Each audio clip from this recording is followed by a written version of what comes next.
Good evening. Welcome to our channel Quick Solve.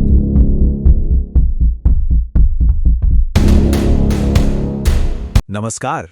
आज हम बात करने वाले हैं एक बहुत ही इंटरेस्टिंग टॉपिक पर जो आजकल मार्केटिंग की दुनिया में हर तरफ छाया हुआ है, डेटा ड्रिवन मार्केटिंग। हम समझेंगे कि आज के मॉडर्न ब्रांड्स आखिर डेटा का इस्तेमाल करके कैसे इतने बड़े और बेहतर फैसले ले पाते हैं। अच्छा, आपके साथ ऐसा कभी हुआ है कि आपने किसी चीज के बारे में बस सोचा ही हो और थोड़ी ही देर में आपको उसका ऐड दिखने लग जाए? नहीं, ये कोई जादू नहीं है। इसके पीछे एक बहुत ही पावरफुल स्ट्रैटेजी काम करती है और आज हम उसी स्ट्रैटेजी के राज से पर्दा उठाएंगे। तो चलिए फटाफट देख लेते हैं कि आज हम क्या-क्या जानने वाले हैं। सबसे पहले हम उस बेसिक सवाल को समझेंगे जो हर ब्रांड के दिमाग में होता है। फिर जानेंगे कि डेटा ड्रिवन मार्केटिंग आखिर है क्या, कुछ रियल वर्ल्ड एग्जांपल्स देखेंगे, फिर उसे शुरू करने के लिए एक 5 स्टेप गाइड पे नजर डालेंगे। और हाँ, इसके फायदे नुकसान क्या हैं और आखिर में ग्रोथ का रास्ता क्या है, इन सब पर बात करें। ओके, तो चलिए शुरू करते हैं।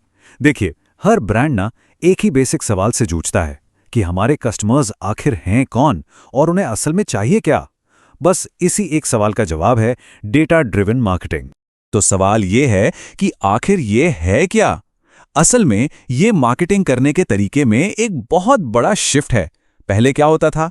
ज्यादातर फैसले गट फीलिंग या अंदाजे पर लिए जाते थे। शायद लोगों को ये कलर पसंद आएगा या मुझे लगता है ये वाला ऐड चल जाएगा। लेकिन अब अंदाजे लगाने के बजाय हम इन्फॉर्म्ड फैसले ले सकते हैं। मतलब सबसे जरूरी बात यह है कि डेटा ड्रिवन मार्केटिंग पूरी तरह से सबूतों पर बेस्ड है। इसमें हम कस्टमर्स और अपने मार्केटिंग कैंपेन्स के बारे में पक्की जानकारी इकट्ठा करते हैं और फिर उस जानकारी का इस्तेमाल करके ये तय करते हैं कि अगला कदम क्या होगा। ये कुछ ऐसा है जैसे अंधेरे में तीर चलाने के बजाय हाथ में एक रोड मैप लेकर चलना। अच्छा, इस पूरी स्ट्रैटेजी को पावर देने के लिए मार्केटर्स कई तरह का डेटा यूज करते हैं, जैसे कि कस्टमर की बेसिक जानकारी, मान लीजिए नाम और ईमेल। फिर आता है बिहेवियरल डेटा, मतलब वो वेबसाइट पर कहाँ क्लिक कर रहे हैं, क्या देख रहे हैं। फिर है डेमोग्राफिक डेटा, जैसे उनकी उम्र क्या है, लोकेशन क्या है। और हाँ, इन सब के अलावा एड्स कैसा परफॉर्म कर रहे हैं और वेबसाइट पर कितना ट्रैफिक आ रहा है, इस डेटा को भी एनालाइज किया जाता है। अब इतना सारा डेटा है तो इसे समझने के लिए कुछ खास टूल्स भी तो चाहिए, है ना? तो मार्केटर्स यूज करते हैं गूगल एनालिटिक्स, जिससे वेबसाइट ट्रैफिक ट्रैक होता है। गूगल और फेसबुक एड्स मैनेजर, ये देखने के लिए कि एड्स कैसा चल रहे हैं। एक्सेल या गूगल शीट्स, डेटा को सही तरीके से ऑर्गेनाइज करने के लिए। और सीआरएम टूल्स, कस्टमर रिलेशनशिप को मैनेज करने के लिए। ये सब मिलकर एक बहुत ही पावरफुल टूल बॉक्स बन जाता है। चलिए, थ्योरी तो बहुत हो गई, अब देखते हैं कि ये सब असल में काम कैसे करता है।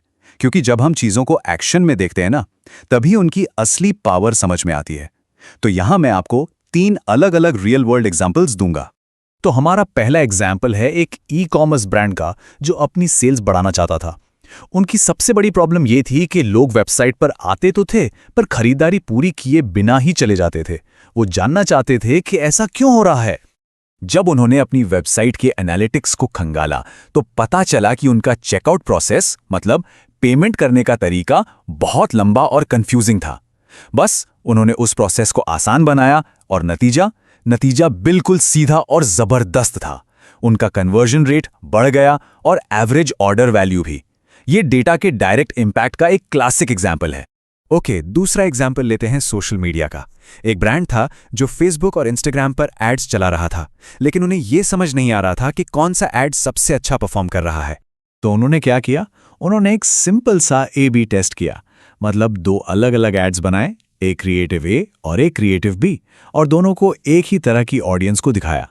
रिजल्ट्स ने साफ साफ दिखा दिया कि क्रिएटिव B पर क्लिक्स कहीं ज्यादा आ रहे थे। बस इस डेटा से ब्रांड को पता चल गया कि कौन सा ऐड बेहतर है और उन्होंने अपना सारा बजट सही जगह लगा दिया। और हमारा आखिरी एग्जाम्पल ईमेल मार्केटिंग से जुड़ा है।